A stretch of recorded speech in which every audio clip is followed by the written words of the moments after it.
to Brando and Joe and IO. Today's guest, we have Shalin Gehlot. He is currently a second year master's student in the IO program at Seattle Pacific University. Welcome, Shalin. It's great to have you on here. Welcome. Yeah, thank you for having me. Thank you for having me, guys. Looking forward to the conversation with both of you gentlemen. Yeah, absolutely. So we kind of just wanted to get started and to see what your background is like. What did you study in undergrad, and where did you go? Yeah, so for my undergrad, I got a bachelor's in psychology. I was on track to get a biopsych degree, so I did biology and biochemistry for the first 3 years of my degree, and then by the time I was in the fourth year, I was done. I was like, I couldn't do bio. I was like, I've had enough of this. I knew at that point what I wanted to do with psych, and I didn't need any more bio courses. So I was like, it's fine. I'll just get a Bachelor of Science in Psychology. I did my undergrad in Canada. So I'm originally from India. I was born and raised there, but I moved to Canada for my undergrad, and I majored in developmental psych, so a lot of clinical psychology and neuropsych. That's where I needed my bio background, but decided not to go with neuropsych. So I was like, developmental psych is good, don't need bio background.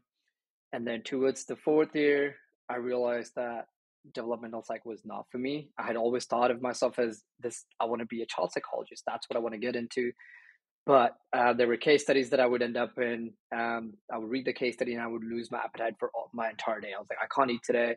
I just feel so emotionally burdened from what I've just read. And I don't know I can just leave it in the classroom and go home and just act everything's normal. And I realized, so I started having conversations with my professor who was mentoring me through that program. And I realized this is not for me. Like I don't have healthy like academia life boundaries. So if I don't have it now, it's unlikely I'm going to have it in the future. I just couldn't practice it. I was taking everything I would read in class back with me at home, and I could see how it was affecting me and my social life and just how I was coming across in generally. So I decided I'm going to move to social psych now. And then when I was doing social psych, I stumbled upon an IO psych course. I literally just took it to fill up my credit. Nothing else would fit my timetable, and I needed this 3 courses of psych. So I'm like, this is it. Like I'm not really interested in it, but I'll take it. And my first class in, I was like, this is it. This is where I belong. So it was like a sort of a coincidence, like a weird, a happy accident where I met IO Psych, and I was like, okay, this is what I want to pursue. And I was doing relationship psych. So in undergrad, we had to specialize in one field of psychology, and you would have to take a seminar class. So my seminar class was relationship psychology. But I was like, this is it. Like I want to go IO Psych. So then I ended up going to the UK for my master's. Wow. Yeah, if you have any questions. So you went to the UK for your master's, and that brought you now back to Seattle Pacific afterward? Yeah, so my main reason to move to Europe or the UK was because I was on a tennis scholarship in undergrad, and I wasn't a very good junior, so I had just started playing really good tennis, and felt like my prime was ahead of me, and I didn't want to stop playing. And so one of the reasons for me to not do a master's or go to graduate school in North America was they don't give sports scholarship. And if you're in grad school, you can't really necessarily play on university teams. And I realized I had some more competition left in me. So I moved to the UK where you can, if you're in grad school, you can still play on university teams. So still getting high level of tennis and high level of competition, but you still get to have a graduate degree. The setback was the UK degrees are 1 year long. So when I started applying for PhD programs in the States, I was waitlisted for 5 programs out of 6 that I applied to. So I was like, there's a pattern here. Like there's something I'm missing. I'm there, but I'm not quite there. Like, and started reaching out to schools and asking them, what is the reason why I'm being waitlisted? Because it's a pattern that I'm seeing to others in other schools as well. And 2 schools got back to me saying, hey, your master's is 1 year long, and we're considering students from here who have 2-year master's degree. And so it's hard for you to compete with them. So we want to offer you a spot on the master's program. So you come over, do a year of electives with us, and then we'll transfer you into the PhD program. So I ended up taking Seattle Pacific's offer and ended up moving into the master's program here. Wow. So take a little side story for a second away from the IO stuff and a little more into the tennis stuff. I actually have college tennis experience too, so it's kind of cool to hear that another person who plays Yeah, tennis that's awesome. is in IO. Did you play? So you played all 4 years of undergrad, or did you? I'm sure COVID probably got in the way of that as well, huh? No, because I finished my undergrad 2018, moved to the UK 2019. Um, and so I got right before I finished my master's in the UK, just a month before COVID hit. So I got a full experience of my master's as well, like where I played a year of tennis. So COVID didn't get to me, and then when COVID hit, I had already moved back home, and one of my closest friends back home, his father owns a tennis academy. So we just got like 2 hour hitting sessions in the morning, 2 hours in the evening, just me and him, nobody else. So COVID didn't really bother my tennis. In fact, if anything, it really helped me play more. That's so awesome. And so, are you playing like club or anything at Seattle Pacific right now? Seattle Pacific doesn't have a tennis club, so I'm playing in the USTA leagues here. Oh, Um, okay. yeah, I played mixed doubles last year. I have just gotten into like tennis circles. Like people don't know me because I'm an international student, moved from outside. So only now I feel like I've gotten some sort of a foothold in the tennis community. So I'm gonna play the men's league this year. I'm playing the co-ed league, which has already started. So I'm really looking forward to tennis in Seattle. Yeah. What do you play college tennis? I played at a school called Chapman, and they're in Southern California. I actually did look at a school in Seattle called Pacific Lutheran University. I met with their coach, but I didn't end up. And I looked at Puget Sound too, but I ended up going Southern California because I'm from Las Vegas. But no, I thought that was super cool. I kind of wanted to take that and parlay that over into like what you're doing and looking at in IO, because honestly, like I saw you have some coaching experience too. And I feel like the field is kind of very related for like us tennis people and coaching in general. Like, have you seen any of those transferable skills from when you're like out coaching or like playing tennis and then into like your now professional working life? Yeah, I think from my coaching experience, my facilitation skills have really, really improved.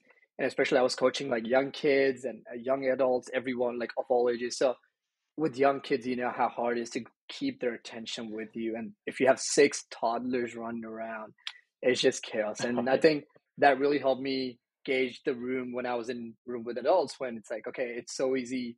I can see who's losing attention and I want to make sure I cater to that. So in my first master's, we had a thesis master, so we had to publish a study. And so I ended up choosing leadership and management because as an athlete, I've always been very curious about leadership and how you show up and how you manage your teams. I captained my undergrad team and I captained my master's team as well. So it was like leadership was a massive topic for me, and I dove into it. And I really thought like coaching early on in my career really helped me get those interpersonal skills that helps you connect with people, making sure everyone's on the same page, but also have that sort of leadership skill or build leadership skills where at the end of the day, I get to make that final decision, and I want to make sure I'm making it in the best interest of the group and not for me. And um, I've had some failures as a leader as well early on, so that also teaches you how you can be a better leader in the future. So it was very interesting for me early on to get into sports, and then having also realized that I have transferable skills that I can use into my professional setting. Yeah, Like exercising that, I guess, like autonomy when you're out there coaching on the court and you're really looking at what you're doing and you're kind of the only person in control there. So it's kind of interesting too, because now, like when you come out there, you're expected to be like a professional making decisions and you've already been experiencing that. So it's pretty cool. I mean, I coached for this, I'm going on to year 8 now of coaching, and I actually ran my own club for a year, and it was a process. But like as you said, when you have like these little kids, I used to have a court of 46-year-olds, and it was just me and one other coach, and it was a nightmare, and working with adults is so much better. So yeah. it's cool to hear that someone else had a similar experience. You talked about like challenges. I guess could you maybe like tell Joe and I a little bit of some challenges you face and how it's helped you and helped you grow in the field and just as a person in general? Yeah, I feel like a lot of my challenges as a leader, as a team captain, was when you would put out a lineup and some players are unhappy with it, and it's always tricky, especially in sports, where when you're putting out a lineup, it's like, do you put players on form or do you put players on their past history or how good they are? And I have made some errors in that front on that front, where I've gotten the lineups wrong a few times, and it's just part and parcel of leading a team. Like even in a professional setting, you will end up making decisions um, that you will get wrong.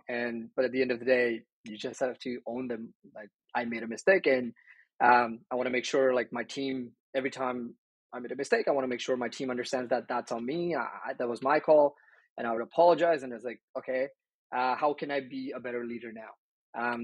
And even then, I think even when you put the lineup up, having those personal conversations with each player, and letting them know why you made those decisions. And every now and then, like, players are understanding, but you always have other players who might not be understanding. I've been in a spot where my captain made a decision that I was unhappy with, and I was grumpy throughout the tournament because I didn't believe I should play that lower spot. I should be higher on the lineup. And then from the captain side, I realized, I was like, I was not a great team player. Like, my captain thought that was the right move, and I just couldn't buy it. Um, and I think in that sort of a sense, learning how to have those difficult conversations was a really important skill that I learned pretty early on, because I was a 20-year-old, or even nine. I was started captaining the team at, I think, 18 or 19, and I had players who were in their senior years, were 20, 21, and had to manage them. It was very difficult because they were my seniors, and I still had to tell them, okay, you're not playing this one, you're going to play the next one.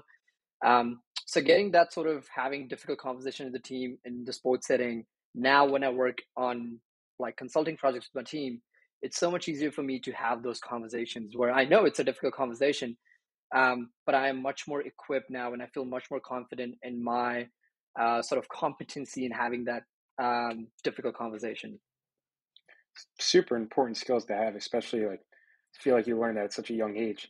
Those leadership skills. You see a lot of people in the professional world that I feel like haven't developed that yet. So it's great to see that. I had a quick Yeah. question about going back to your undergrad, about your you said you took a class in IO, which I find interesting because there was nothing IO related about at my undergrad, and I feel like I could speak the same for a lot of people that are going into the field of psychology, where they're like, maybe I'll do clinical, maybe I'll do school. You don't really know, and then IO kind of comes across your plate, and you're like, oh, that seems interesting. Um, did you enjoy your IO class undergrad? What was it? What was it like? What was it about? Yeah. My professor was an absolutely brilliant man. It was just like, regardless, I had him in other classes before, and the only reason I took the IO class was because he was teaching it. And if it fit my timetable and I knew he was teaching, I was like, I have to be in his class. He made the classes super fun. It was more about experiential learning rather than, I'm going to lecture you for an hour and a half and then I'm going to give you exams. And he would make us write papers. He would give us options about, you can write a paper, you can take exams, you can take either long answers exams, or you could take multiple choice questions. And his whole idea was, I want to make sure you get the most out of the class. I'm not here to punish you. I'm here to make sure you have a great learning experience. And if you have fun in the class, then and then you're more likely to take this as a career and enjoy it, right? And I was really bad with multiple choice questions. I was horrendous. And any class that would have it, my grades would just drop. So having this sort of option where you get to choose how you're evaluated, um, was incredible as a student. And I was like, I'm getting this sort of learning experience where I can choose how I'm being evaluated. And I knew I learn a lot when I write papers, because I have to, we know, like, when you write research papers, how many research papers do you actually have to read if you want 5 sources, you have to read at least 20 research papers to get those 5 sources. And that way you're not only getting knowledge from those 5 sources, but you're getting knowledge from 15 other research papers that you've read. And so that was one aspect of why I really enjoyed that class. And the other part was, he was a very charismatic individual, but super humble. If he was very okay with us calling out his errors. which I thought was a remarkable skill or remarkable trait in a professor, where he's authority, and yet you could still question it, and he would be like, "Oh, you're right. I made that mistake." Coming from India, where it's a very like our education system is very authoritarian, where you would never question your teacher, because if you question your teacher, one of the most common responses you would get was, "Oh, you think you know better than me?" And so coming from that sort of environment to coming into this individual's class where I could ask a question and he would take time to explain it to me like I was a 5-year-old kid. Um, it was amazing. And the way he explained the IO topics. I mean, I feel like he was just a brilliant professor who was interested in IO. He didn't do anything IO related in terms of his research. A lot of his research was based on I believe developmental psych, but he did IO early on. I think he worked in a marketing company at some point, and he got to experience consumer psychology and then a little bit of IO psychology. And so he had his interests there, and so he would bring it in the class. But yeah, one of the reasons why I feel like I am in this career is because of that particular professor. He made the topic so much more interesting. He made sure we understood the implications of the theory into practice, which I feel like, which is what a lot of IO psychology is, like bridging the gap between theory and practice. And he did it really, really well. And I think that really kickstarted my interest in this field. Well, I mean, I could think I could speak for Brandon and when the the professor really can make the class. I know we both had a couple professors in our program right now, where even if the material might be not the most exciting, they're so engaging. Especially, I mean, I can agree with the question aspect where they you can ask a question and they really dive deep into it. They give you more than like really what you needed, and it's super helpful. The class itself is engaging, like it's lecture style, but it's really just engaging and uh, talking with all the other students.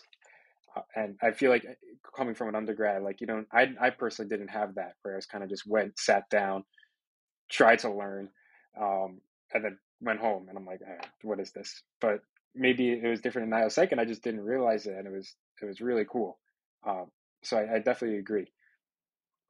Yeah, Um, but similar to you guys, a lot of my classmates don't have an IOPsych background. Like they never took IOPsych classes because they didn't exist in undergrad. Which is, I feel like that's a representation problem in psychology, where when you think of psychology, most people think clinical psych. Like that's what our heads go to. And going into undergrad, that's what I wanted to do. I wanted to be a child psychologist, but the only way you can get to that part is if you get a bachelor's in psych, and then a master's in clinical psych, and then you can specialize in the developmental psych department. But it's so like now that IO is so prominent in corporate settings, in governments, in nonprofit, I feel like this is the time where like more psychology departments at universities should look into incorporating IO into their undergraduate curriculum. I I think I feel quite strongly about it now than ever before. yeah, absolutely. It's funny because I think every psych student kind of goes through the same like process. You know, I think I said it before, like I didn't really know what IO was. I was looking into clinical, and I was this close to applying to school psychology programs, and then I was like, I don't know if I could really do that. And then IO Psych came across, and I think you start doing a little research into the programs, what they offer. You start thinking like, oh, this is actually pretty interesting. Why aren't we looking into this? This is something that should be shown to every psych student as like an opportunity that they can pursue. Um, but yeah, no, I totally agree. It's something that we should keep pushing forward.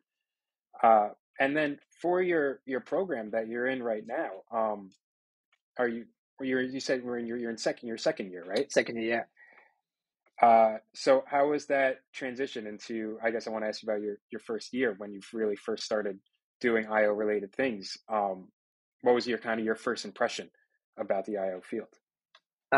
so because I already had a master's, I had already done 1 year of thesis, and we did some consulting projects back in the UK. I felt quite comfortable in that setting.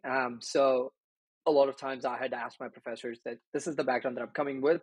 So obviously a lot of intro to IO side classes will be fairly easier for me because I've already read the research. I know what it is.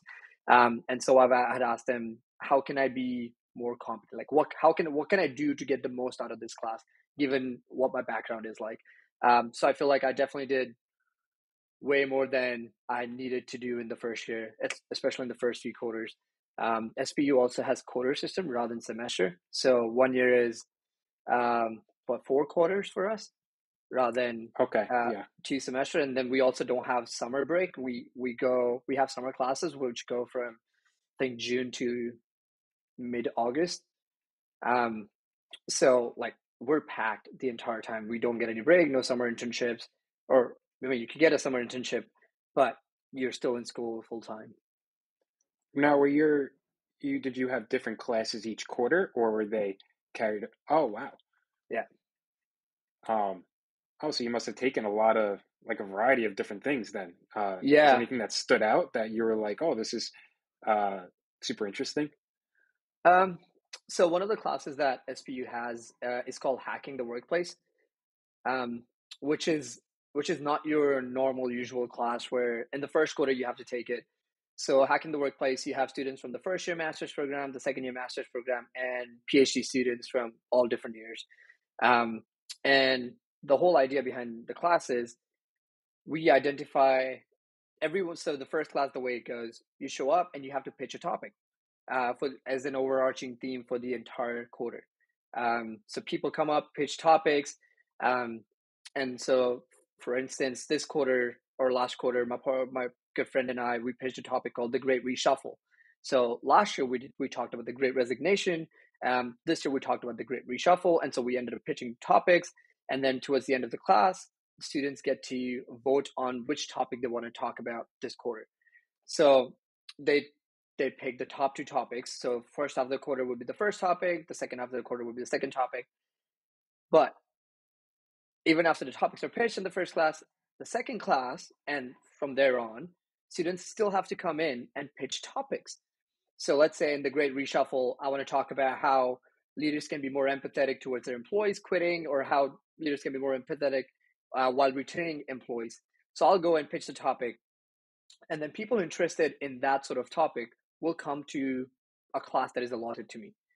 And then the way I go about it is I usually carry some research with me.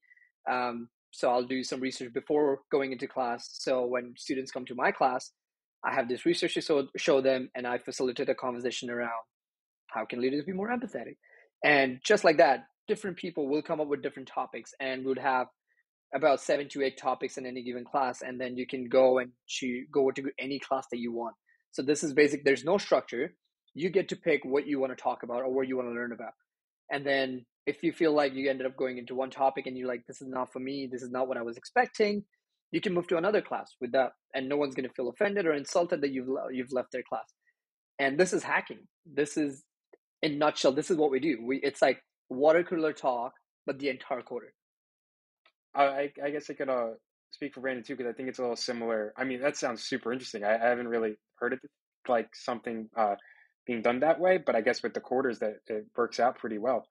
Um, but we had something similar in our class where we had to come up with a topic and read a research paper and present it in a sort of style as we were like presenting to like the board of a fake company. Um, so I understand the maybe this a similar process, but that it is uh, super interesting, and I think that's what I like about IO too. Is some of my other psych classes that were in IO related, I wasn't really able to do a more applied setting like that. Um, but in each of my new classes, it's like every single lesson, it's like an applied um, sort of thing that we get to do, and try out different measures and learn about different things.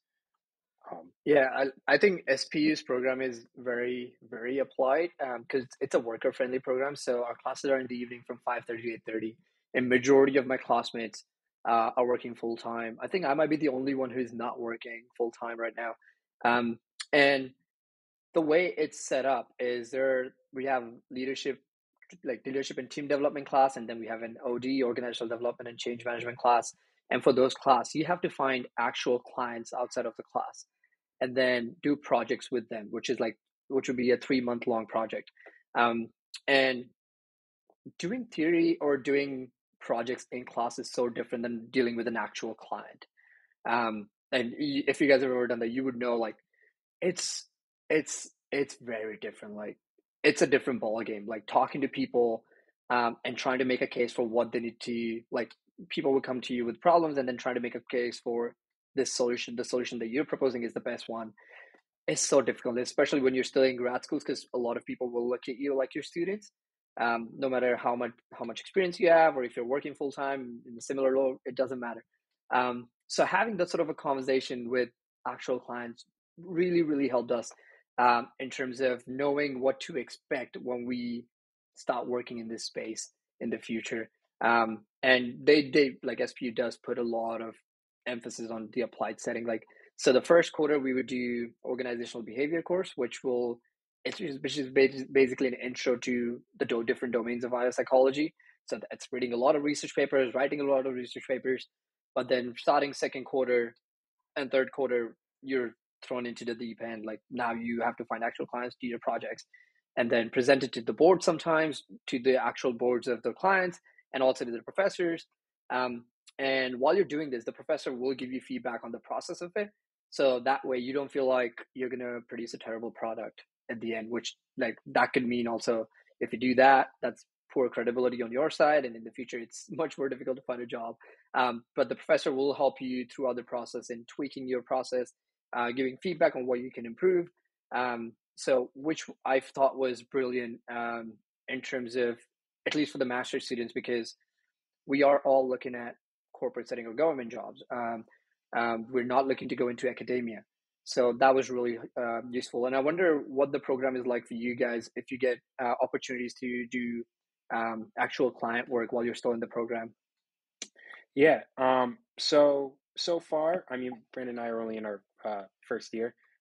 So in the first semester, we didn't get to do as much client work. I'm not too sure what the future holds, uh, but it is interesting to hear because we were able to sort of quote unquote present to like a fake company. And I understand what you're saying because I'm just waiting for that one question by the professor to just shoot down my whole spiel that I just gave him. Like, oh no, I thought this was good. But the work with the client work does seem super interesting, and it's something that hopefully I can get some hands-on experience. I know I can speak for Brandon as well too. We have a certain club called 180 Degrees Consulting, that's sort of partnered with our program, where I know some students in our cohort were able to work with, I believe it was nonprofit organizations, and get some consulting experience. And they said it was super beneficial and super helpful to get like some hands-on experience in something they might have not done before. Uh, but we are a more applied program. I know there are some IO programs out there that are more academic related, and then some are that more applied. One of the reasons I chose Hofstra is because for our whole second year, it's internship, and we have an internship class, and we're able to discuss with some of our peers and talk about our experience and what our internship does. Was in your choosing of a program, did you want to do a more applied setting? Because I know for me, I was like, I definitely want to do more applied setting, and I feel for a lot of people, it was a more applied setting rather than more the research academic way. Yeah, I feel like for me,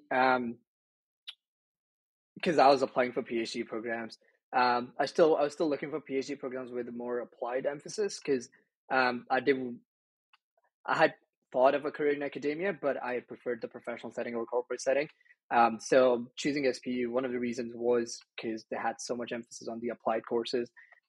We also have the internship course, what I am currently in, where we get to talk about what we do in the internship and talk about the placement, like some of the challenges that we're facing currently in the internship, and getting feedback from individuals who've been in the PhD program for 3-4 years. So much more experience and much more knowledgeable than I would be at this point in time. Which is very interesting that you guys have a similar sort of process. How long is that internship course for you? The course itself, I'm not sure. It's during the second year. I believe it's so ours is semester. I believe it's in the fall and spring semester. Yeah, we have it for both. I'm not too.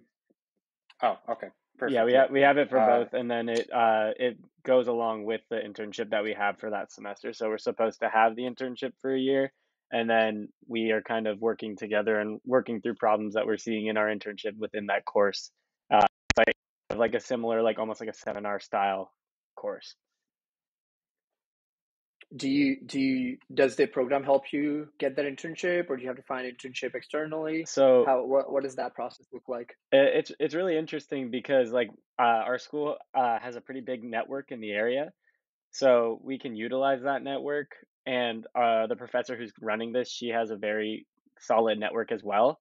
So we can utilize that, but we can also go out and do it on our own as well. Or if we already have a job and that job kind of fits the criteria that we're looking for, then we can do it that way too. But for as of now, like, I know Joe and I both, we've started that interview process for some internships and we've started applying. Now, the thing is we have to, for our program, it might be a little different for yours. When it's affiliated with our program, we have to like stick with it. Did you guys have a Mm. similar rule in place for yours? Um, we I don't know anyone who's doing the internship affiliated with the program. Most of because a lot of people have their own jobs, and the internship when I was working in as an intern, my internship was also something that I found externally. But this quarter, for the first time, I am looking to do some projects affiliated with the program. So we'll see how that works out. I'm still waiting to hear back on that. But yeah, a very similar process to our internship program as well, where um, our chair who runs the internship course has a vast network, and I think on the West Coast, or in Seattle at least, there's only one program that does IO psychology. So there are so many IO psychologists who graduated from this program, and there's a solid alumni network. We also have a lot of alumni um, coming in and talking to us about their work. So every few months, we'll have someone come in as a guest speaker in our classes. And during hacking, we have a networking night when the alumni will come. They'll talk about their work, the projects they're working on. And so this year, I was able to work with someone who works at a correctional facility, and they were creating a survey for their employee engagement and employee well-being. So I got to work on that sort of project with them while still taking hacking, which was pretty cool. That you get an extra project while you're still in hacking. So externally, you're still building your network, but you're also building your IO toolkit, which I thought was pretty useful for me. Yeah, no, because you said you were talking about how there's not that many schools over there on the West Coast. Just, I guess, just wondering for you, because over there a lot, I would assume that a lot of the IO related people end up usually in that Silicon Valley area. And I know that I believe San Jose has an IO school, and then you guys have one, and then there's one in like Southern California, and that's literally it. So I was just wondering, like, is that kind of where you're going to be looking once you graduate and finish? Like, are you kind of looking more down that San Francisco, Silicon Valley area, or what are you thinking? Yeah, that's a tricky one because Seattle has such a huge like there's tons of job opportunities here because obviously the tech companies are here. Like there's Amazon, Google, Microsoft, Meta. Some of them have their headquarters here, which is great. But I also feel like there are more IO opportunities on the East Coast. Solely in my experience, when I'm searching for jobs, there are much more attractive IO jobs on the East Coast, especially DC and Boston. So I am not married to Seattle. As much as I would love to stay here, I love the rain. I love the fall. Like I am all for it. And now that I have a tennis community here, I'm like, I don't want to move. But at the same time, I do want to do like exciting work. I do want to enjoy my craft. And if it means I have to move away from here, that be it. I think this is also um, the positive side of being an international student where you can move wherever you want in the country. And my partner, she works in clinical research. So the companies that she wants to work in, like biotech industries, they're also like a lot of them have headquarters in Boston or on the East Coast. So it's like, it's a very appealing move. But we'll see towards the end of the program where I get an opportunity. But the problem with that is that you have to you have to start from the scratch in terms of creating your professional network. So the 2 years of informational interviews that I've been doing here would not necessarily mean for nothing, but I would not be able to take advantage of that if I was to move to the East Coast. What are your thoughts on it? What are you guys thinking in terms of how are you coming across opportunities on the East Coast? And if you know anything about opportunities on the West Coast? Um, I think what I realized that there's a lot of opportunities. It's just if you get them. So I know I was talking to my parents actually about the internships, and they were asking me how it was going, and I was like, well, they're definitely out there. You can go on LinkedIn, you go on Handshake, wherever you find them. There's definitely tons and tons. It's just the best ways to apply and the best ways to get in contact with these recruiters, and the people in the talent management. Um, I have really only been looking on the East Coast. I know for us for an internship in Hofstra, especially if it's in person, I'd have to be able to still commute to school, and commute to the internship. So for us, that would be Long Island, or New York City. There's a couple in Connecticut. Um, but personally, I would move anywhere. I mean, I love to be by my family, but if I could be, on the West Coast, maybe California, if I could be in London, anywhere over the world, whoever offers me a job. um, but yeah, it's really, I would just go on. I would look for anywhere that's offering. I think for anyone that's looking for internships of their own, um, it's smart to know that they are out there. It's just to look up the good tips and tricks on how to actually apply to them, it's either sending a follow up emails, or just getting in contact. I know there's the easy way to apply and just go on LinkedIn, and I think it literally says easy Easy apply, apply. where you could just send in your resume. And I get it.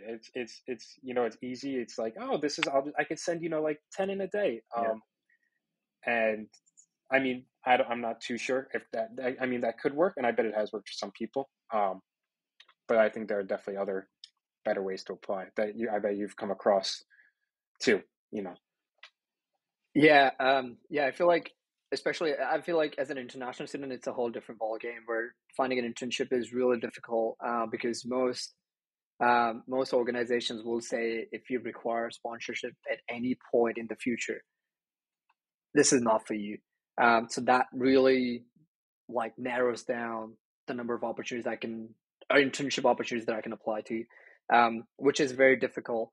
But I want to ask you guys if there's a certain paths that students take in terms of how they kickstart their careers while they're still in the program or after they graduate. To give you an instant or for an example, um, a lot of SPU students will start their first position as recruitment coordinator at Amazon, because Amazon's always hiring for recruitment coordinators, and it's your easy step in the organization. And by easy step, I don't mean that it's going to be an easy job, but it's the lower hanging fruit in getting your first foot in the door. Are there any certain paths or if there are any patterns in how people apply or kickstart their careers? If you guys have noticed in your programs. Yeah, I think it really well. At first, people just find out what they like to do. I know a lot of people in our program. There's a couple major ones, whether it's consulting, DEI work, and HR is another big one. As Brandon was saying before, we have a huge alumni network.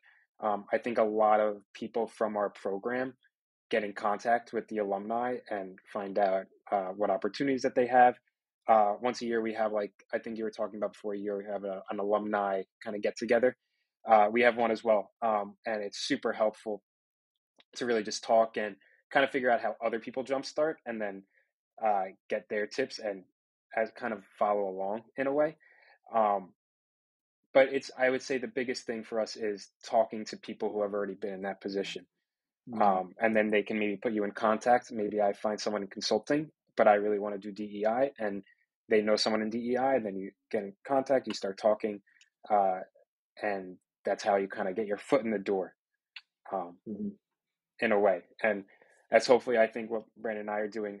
I think what a lot of other people should do too, just to kind of start talking to people and seeing what they have to offer. Yeah, it's interesting that you say that because a lot of the informational interviews I've done, one of the questions I like to ask people is like, how do you land your first IO job? And majority of the times, the answer is I knew of someone or someone knew me and they got me in. And a lot of times it's alumni because that's how you're going to build your own network. So it's there's a story is the same on both the coast, I guess. That's the way to get your foot in the door. To add to that, like with what we're doing here, I would say Joe's right. We talk a lot to our alumni or our second years. That's usually the main way that we've been trying to figure things out. I One of the interviews that I just had was through a referral from one of our second years. So the fact is it's always all about who you know. And over here in New York, it's really been like that. And what I was saying earlier, before I got cut off, because of the because of the microphone, that I will tell you that West Coast to East Coast, there definitely are more opportunities over here that I saw in my own research when I was looking at jobs when I was living in Las Vegas, and I was looking over there to see what I could do either in San Francisco or in LA. Uh, and then I was looking over here and I was looking at jobs in Manhattan and Boston, like you said, DC. Uh, it was kind of crazy to see the difference because you would think, just when you think Silicon Valley and you think of the priority that they put on their workers and everything in there, that IO would be just so big on the West Coast, and it's still getting there, but it's definitely happening at a faster pace over here on the East Coast, and I'm sure you're seeing that as well. In Seattle, you guys have a lot of companies there, like you said, uh, but definitely that network of who you know has been something that Joe and I have seen a lot of, and it's really been pretty beneficial. And yeah, Yeah, I feel like, especially in the tech companies or Silicon Valley and around Seattle, there are tons of IO jobs if you already have some experience or like 5 to 10 years of experience in IO. I've seen jobs at Google and Microsoft where there's solid, like super IO heavy positions, but you need like 10 years of experience in that sort of a field. OD consulting is quite big. Like I've seen a lot of opportunities here in Seattle, but again, you need around 5 to 8 years of experience to get into it.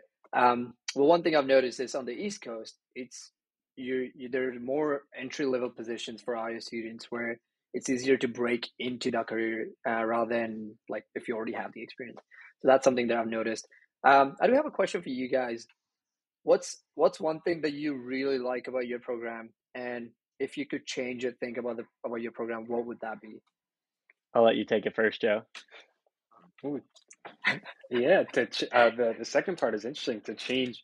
Um, I think for me was actually just the change in pace. So as I was saying, I came from a very school clinical. All my experience was school and clinical, and then to come into this program, IO related, and not really knowing much about the business world, whether it was networking, so like something I've never really done in my life. It was super interesting to start learning about these things. And then on top of that, the professors were so engaging. I mean, just in our first semester, in the first couple of weeks, it was something that I was like, wow, I could really see myself doing this, which is I have to give main focus to the professors as they really pushed for engagement and cooperation. And it was great to just be able to talk with the fellow students about the stuff that we were doing in class. Uh, so it was super helpful and just really interesting to say. To change, it's an interesting question. Political answer here, Joe. I don't know if I've been in it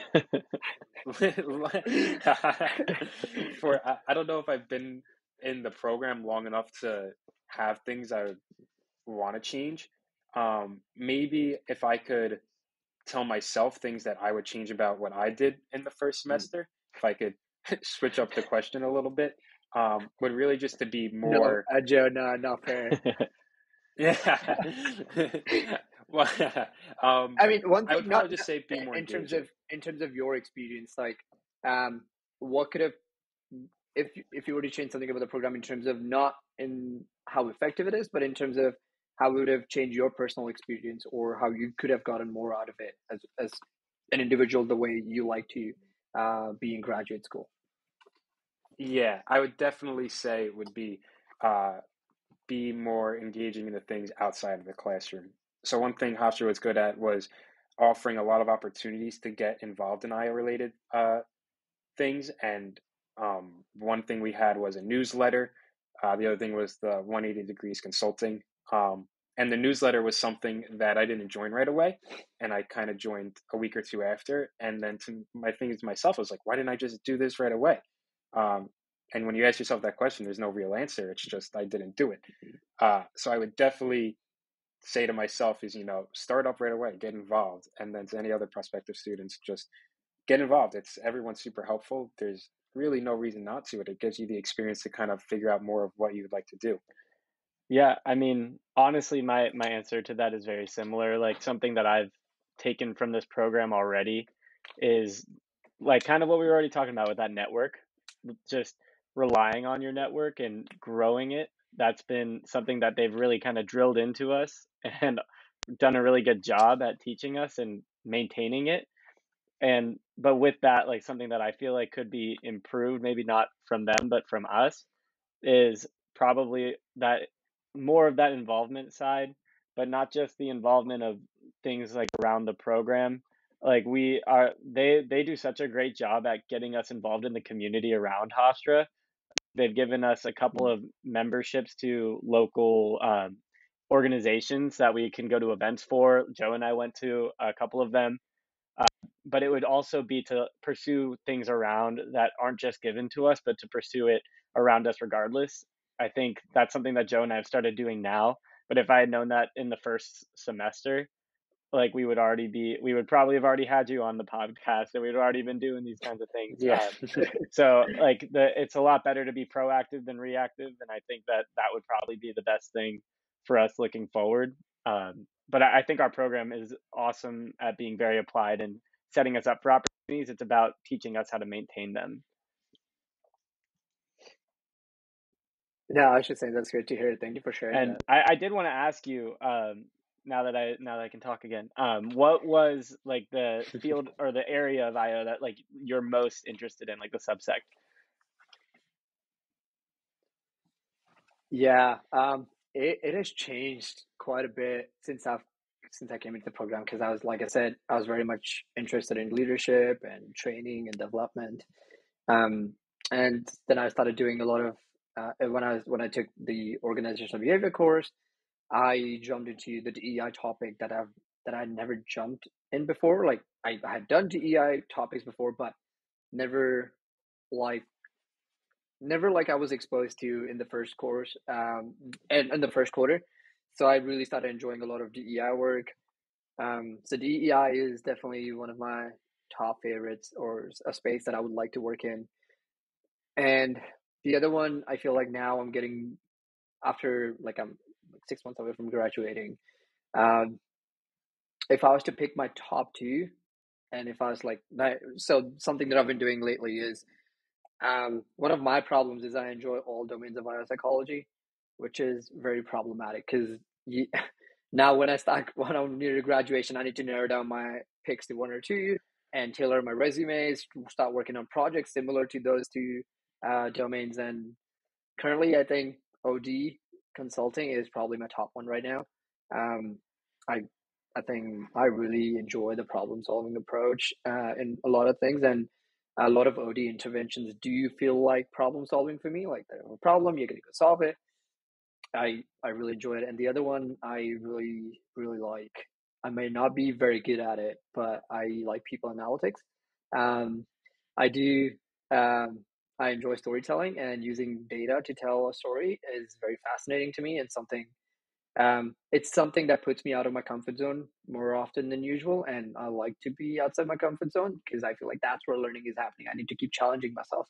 Um, so that's where I'm at, and I want to know I do want to know what your top preferences are in terms of careers. I do want to know what sort of do you guys do any data analysis? Use any data analysis software in stats, or do you guys get any hands-on experience on using R, SQL, Python in the program? Yeah, so we So oh it's sorry, not. go. Oh, We've been go ahead. using what's called Jamovi. I don't know if you've heard. Been our statistics software we've been learning. It's a newer one, uh, but I learned R in undergrad, and Jamovi is like night and day. It's so much easier.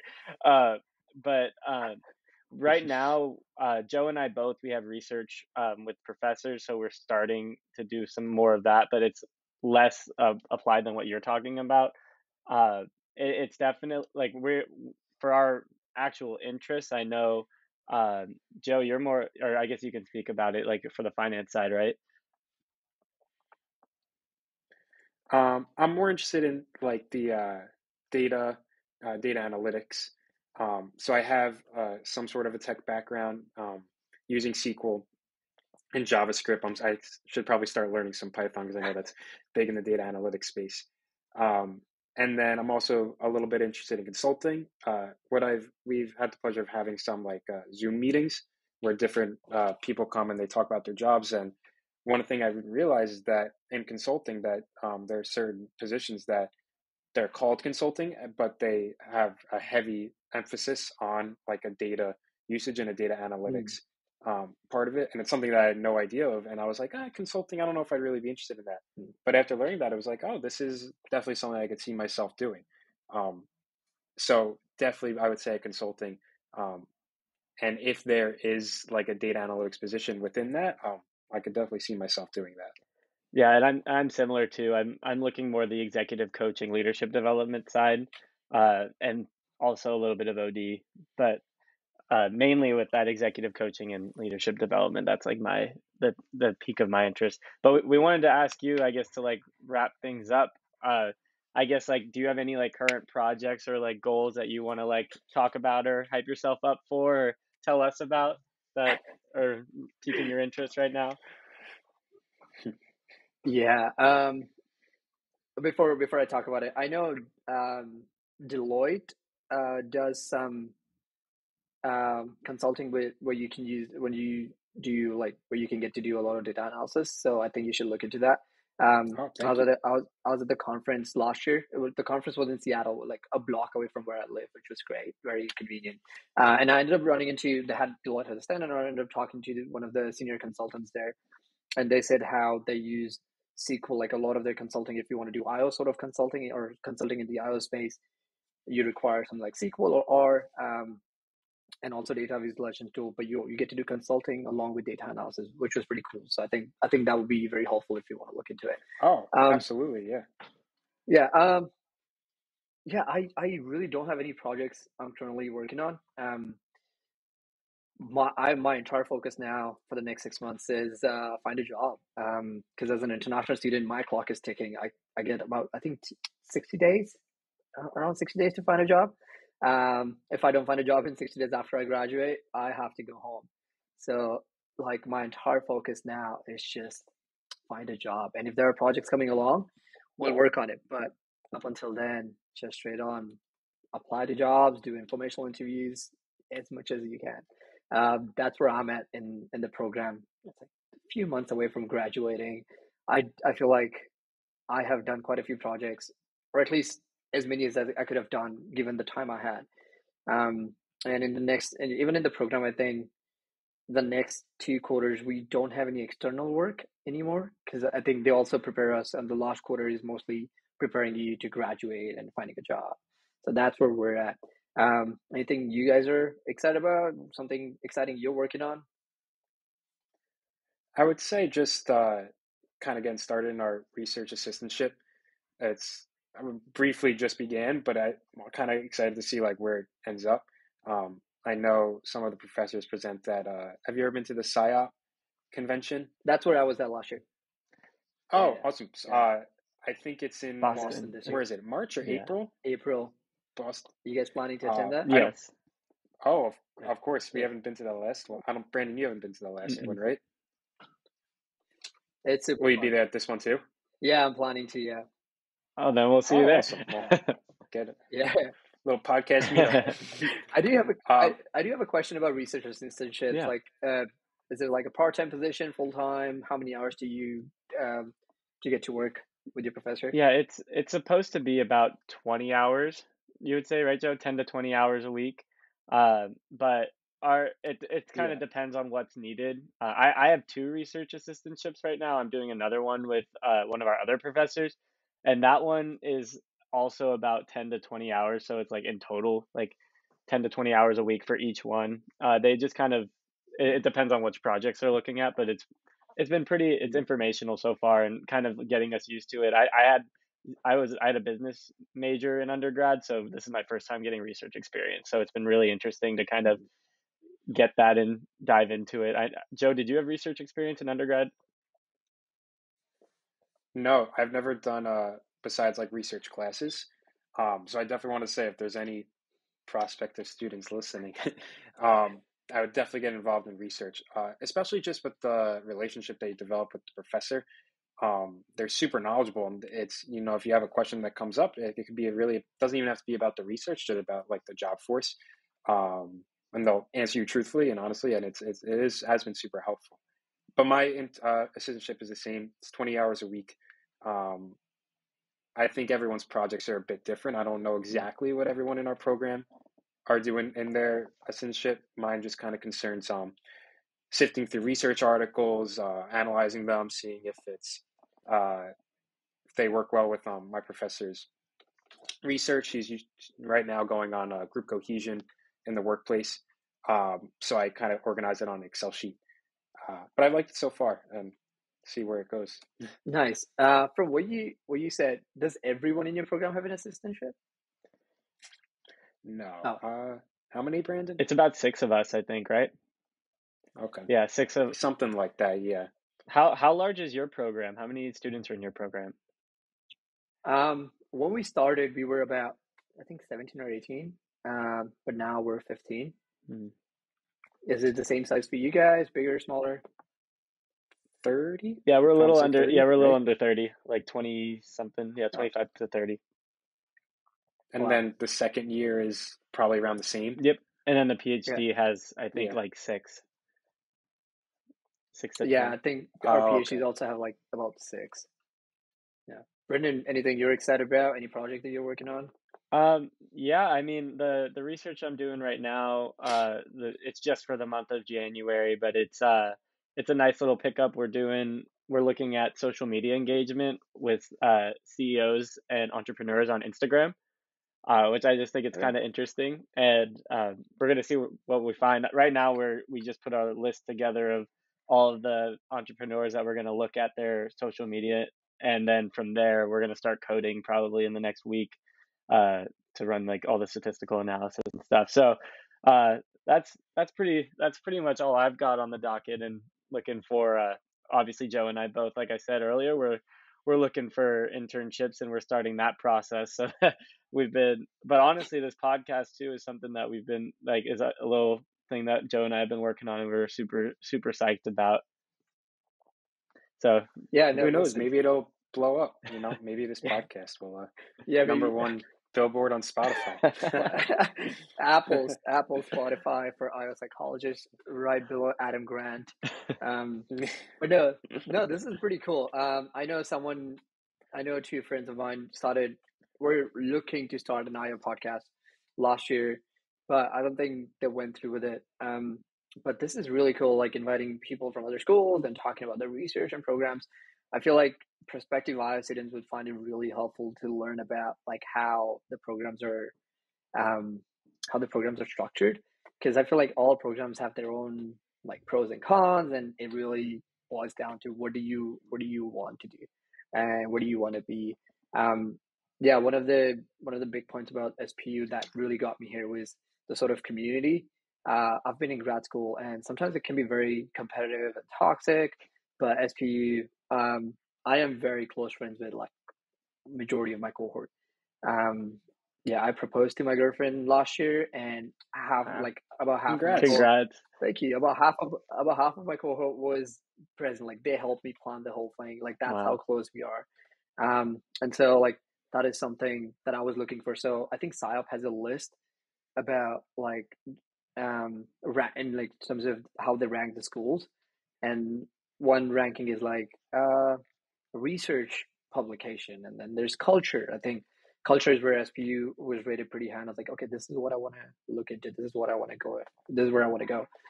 So I think that would be also helpful for prospective students listening. It's like like just understanding how the programs are structured and finding your right fit. Because I feel like grad school is so daunting. Anyways, like there's so much work to be done.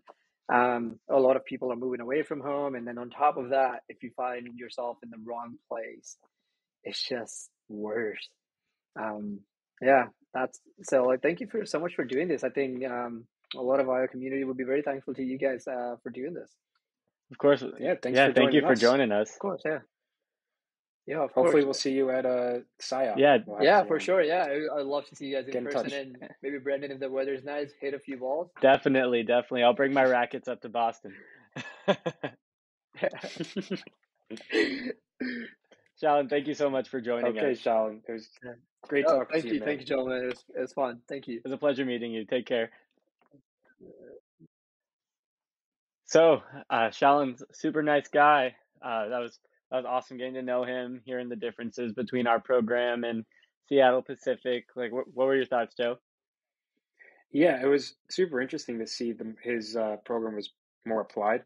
Um, I just know when I was looking up programs, I thought I saw more academic related. I didn't see as more applied programs. But yeah, his perspective on finding jobs and the research, it was cool to see that I see a lot of the same opinions throughout different prospective students. And Yeah, definitely. It's interesting to know that we're not going through this alone. So, like for our viewers listening, if you guys have any questions or anything, feel free to reach out to Joe and I either on LinkedIn or through YouTube, commenting on our videos. We'd be happy to help, happy to give you guys any advice as current IO students who are working in the field or attempting to work in the field. And anything you got to say, Joe? yeah, we'll have a fun Q&A session during one of our podcasts. Answer to the best of our ability. Exactly. Well, we want to thank you guys for listening and enjoy the rest of your week. And we look forward to hearing or having you guys hear us next week. All right, bye guys.